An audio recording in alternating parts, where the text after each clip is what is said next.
The cavalry rode at the head of the column, the queen amongst them, speaking with her scouts. Suddenly she heard a cry. Keflaunedio! It seemed a command, and indeed all the horses reared, throwing off their riders. Then, in a frenzy, they galloped into the woods. Meve, too, was cast off and landed with a thud of her ribs.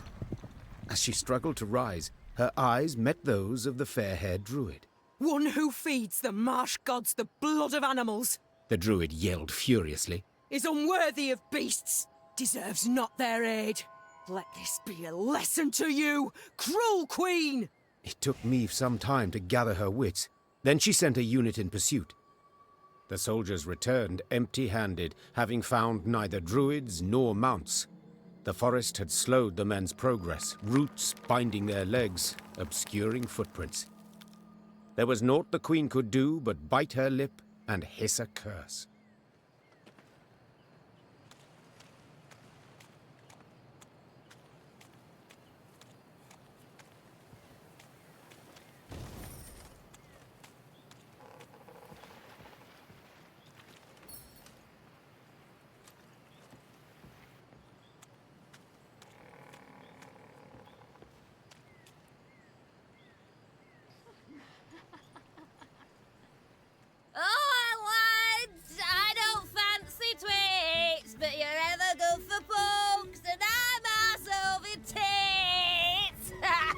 Meve and the horseman beside her exchanged a perplexed glance.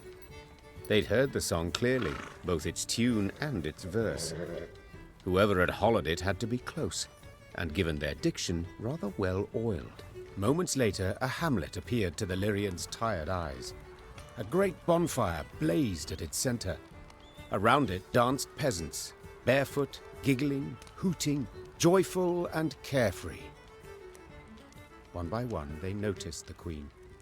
Soon, all were silent, huddled together, children peering from behind their backs. "Fear not," said Meve. "we mean you no harm. What do you celebrate? A lad's grooming? Nuptials?" "Nay, my lady. Hell yes. The gods have been kind. Filled us nets and snares with game. Come time we thank them." "Yes. You've things to be thankful for." "We do, my lady. And we's poor folk. So a queen. Well, you must as well. Your Majesty, stay tonight, feast with us. There'll be music and plenty of rum by the fire."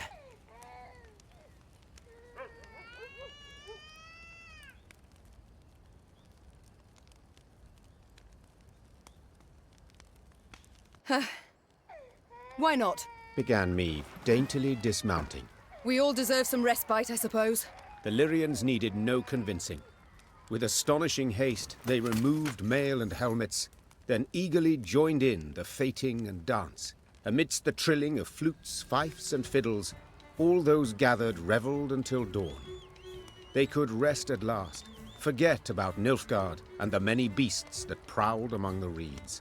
They'd long remember that night. The carefree laughter, peasant maids whirling in dance. The ale cold as a mountain spring, and the bread they crisped over the fire. One exchange in particular etched itself into the Queen's mind, an exchange she overheard. Not a little? Not even a teeny tiny bit? I'll say it again. It's not your concern. Of course it's not. Wouldn't be so damn curious if it were. So be it. Keep your silence. But those eyes like the summer sky, that hair like waves of grain. I see the way you gape. What do you two speak of? Your Majesty. Couldn't have answered that better myself. Who does Reynard gape at? Ha! The new ballista, what else? Ah, what a piece of work. Pure art, I say. Can't tear your eyes away for an instant. Haven't you two held enough from me already? Don't play me for a fool. What's this about? Meve, honestly, you do better to... It's a private matter, Your Grace. One of the heart, you might say. If you'd allow it, I'd rather not share the details of our conversation. All right. I'll leave you to discuss whatever men discuss. Consider me gone. Meave turned and walked back to the fire, sat down on an old stump, Ha! That was close. Shh! and the faintest of smiles crossed her lips. Meave expected the villagers to request recompense for their welcome, yet the peasants made not the slightest mention of coin, and the queen was much moved by their kindness. Once again, those with the least had proved the most willing to share. The Lyrians did not assemble come the morn. The force marched off in the afternoon, unshaven, unbathed, dishevelled.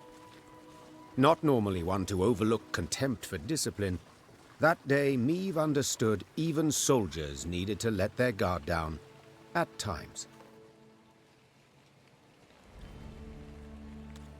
Admire, admire, ample harvest yield, for our mistress all need be kneeled.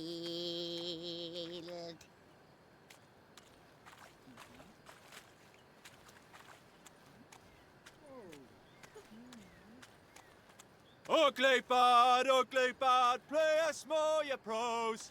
Sing again, we'll dance a bit, and I won't fix your nose.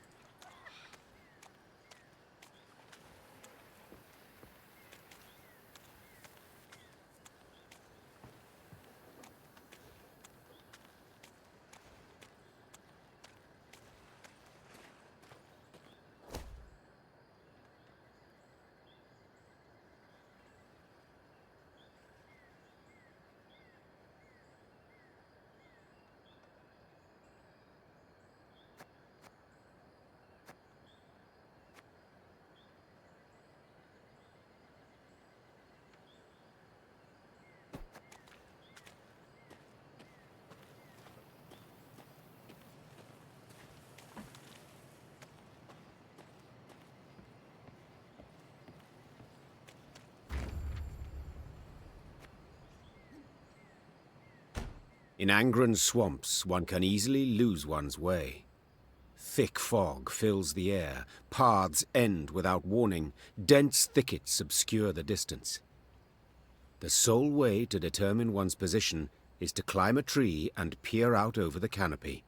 This duty fell to Meave's scouts, while the force halted below.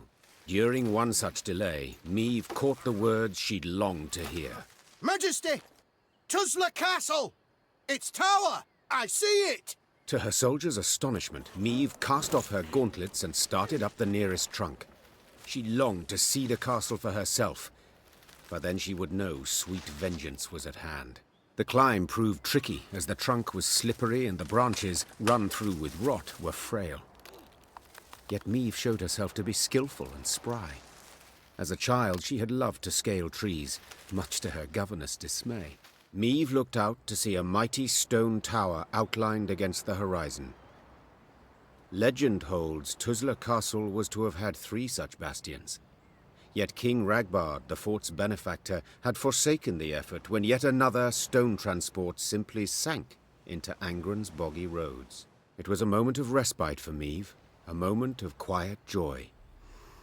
She breathed and tasted air free of the bog stench. She took in silence undisturbed by the hum of mosquito swarms. And she relished her prospects. The coming battle against Caldwell. The soldiers stood exhausted and filthy, many with raspy coughs, all sick of the meager gruel. But with the command to advance, a new strength sparked within them. Their step was lively, a fire burned in their eyes, each hoping to spill Caldwell's entrails, then dash them upon the fort walls. Yet as they drew near the stronghold, perched atop a stone isle, their verve dwindled, enthusiasm waned. They had taken fortresses with thicker walls, taller towers, and manned by more men. Yet they'd never seen nor laid siege to a fort standing on land so ill-suited. To rush the bulwarks through waist-deep mud, was this even possible? Prove I was no fool to keep you at my side, said Meave, turning to Gascon and Reynard. A slaughter I must avoid. How will I do it? Your Grace, began Reynard. set our machines to sling boulders at the west wall, its weakest. 'Tis our best chance at a breach. Our men'll need cover. added Gascon. Reeds we must harvest and burn. Smoke will cloak us, conceal us from the castle's defenders. Good. Agreed the Queen. Now get to work. Amidst billowing blue smoke, Lyrian footmen rushed through the breach wrought by Reynard's catapults. Though she had yet to forgive her companions, Meve had to admit they'd given her sound advice.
Caldwell, I've come for your head. I knew you'd come. Your lofty pride presages another dramatic fall.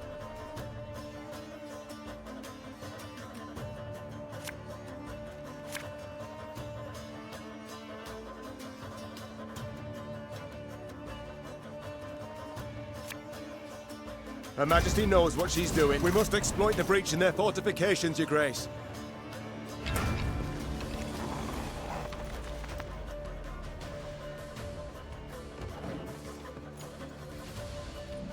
Wise choice.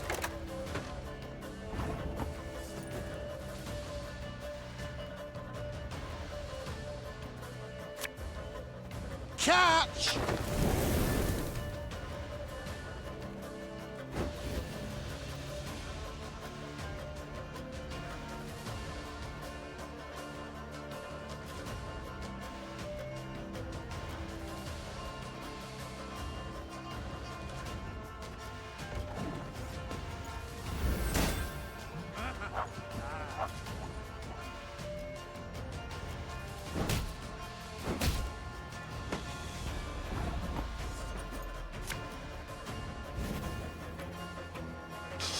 I smell a leak.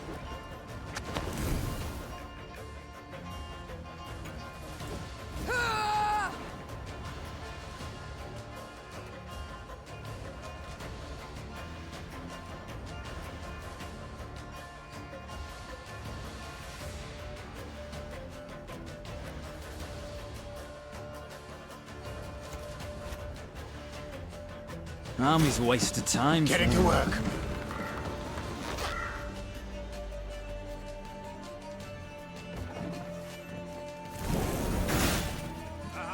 Order!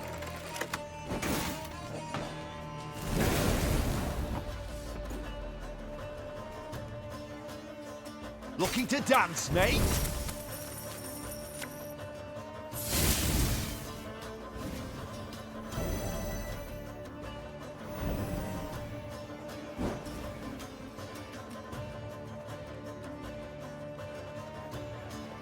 Can't get our asses moving.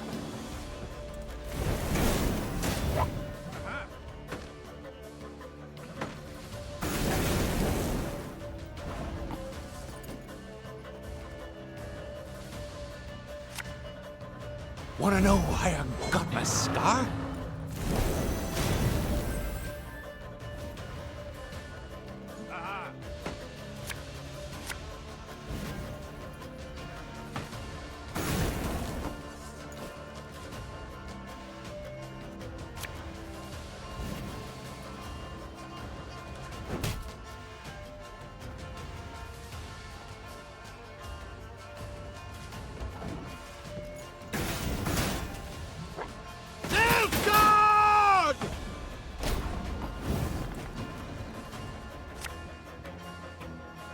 Left, right, left, right.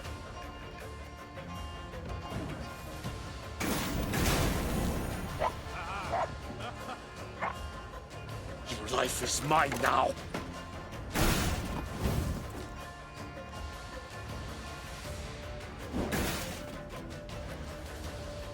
My scars?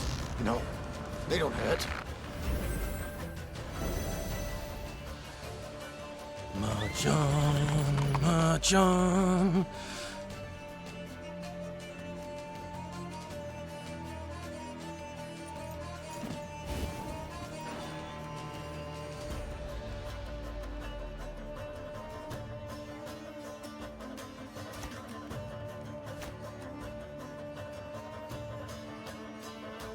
God save the Queen!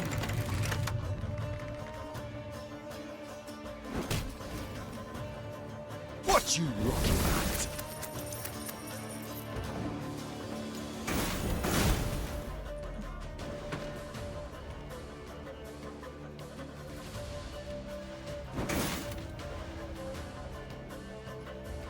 To the last!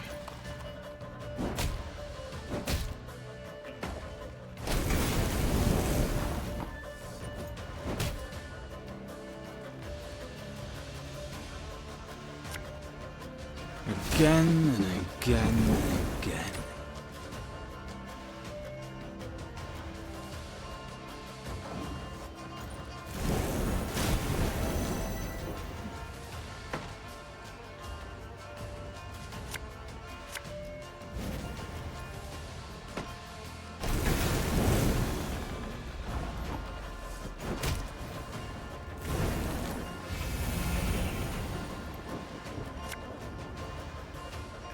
Greetings.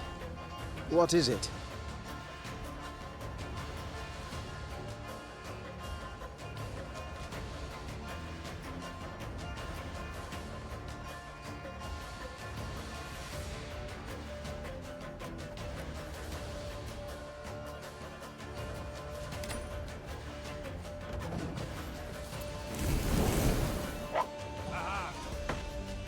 In retreat!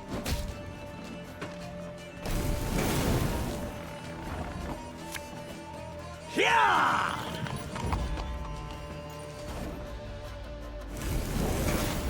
March on, march on. For the Queen!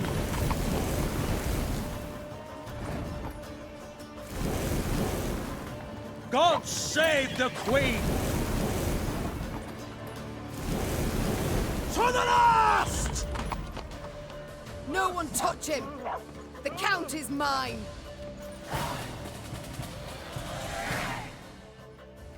Many of Maeve's victories have been immortalized in poetry and song, but not the fall of Tuzla. Lyrians fought Lyrians. Brothers killed brothers, in rain and mud, midst a cursed swamp. Certainly nothing to inspire a bard.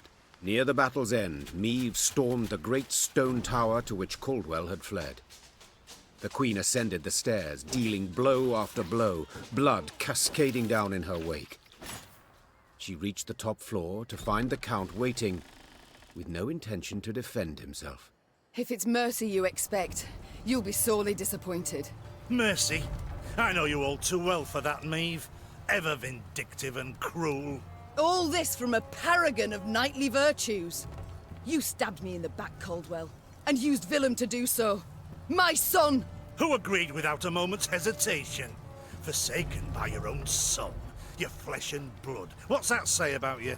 Oh, you tread on thin ice. Choose your next words carefully. Spare me your threats.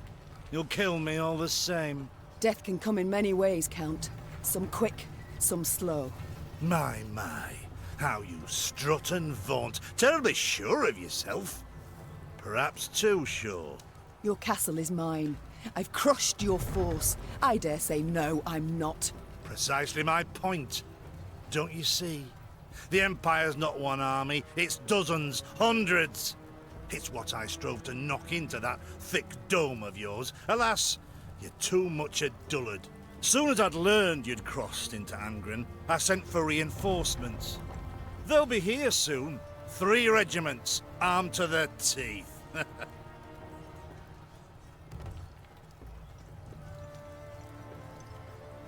They'll find your corpse impaled upon a spike, while I'll be long gone. By which path, I wonder? But one bridge leads to Tuzla. As it happens, I ordered it raised as you laid siege. The swamps around the castle are too deep to cross. Try to rebuild the bridge, the Imperial troops will arrive before you can finish.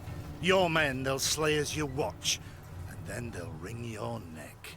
I wouldn't be so pleased were I you. You won't live to see this outcome. I know that, but I take heart in the truth. Though the castle you've seized and will likely kill me, I've won. Outsmarted you, Meave. Twice now. And you know what? 'Twasn't even that hard. With those words, with his arrogance and contempt, Caldwell had gone too far. The Queen gripped his shoulders, pushed. Caldwell stumbled backwards, then tripped out the window. A blood-chilling shriek filled the courtyard, then broke off abruptly. Now fool me thrice. Try. Meave slapped the dust from her hands. The traitor had met a deserving end at last. Yet this was no time to revel in the Count's demise. If Caldwell had spoken the truth, the Queen and her army were in grave danger. Meave's scouts quickly confirmed the traitor's claim. The bridge was indeed in flames, and Nilfgaardian regiments were advancing from the south. Now to confirm if there was truly no other route by which they could flee. The Queen ordered her men to ask the local peasants. One of their number, a stable hand who'd lived near Tuzla all his life, claimed a secret path led out the back of the stronghold. King Ragbard himself ordered it built.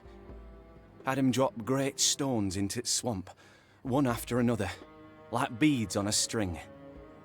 Bitter water covers them, so you can't see nowt at start.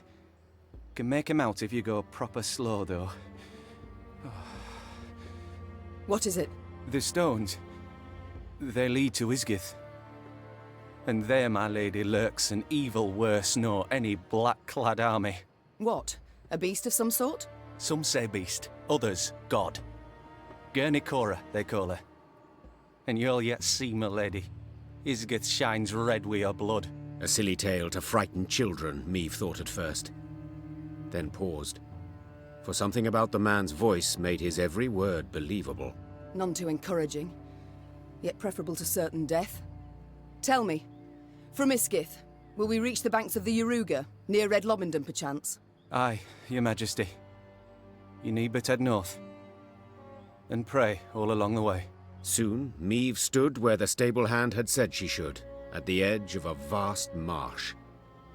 Carefully, she dipped a foot into the broth and probed for solid ground. Sure enough, she found stone. One cautious step, then another. Meave slowly strode off towards Isgith.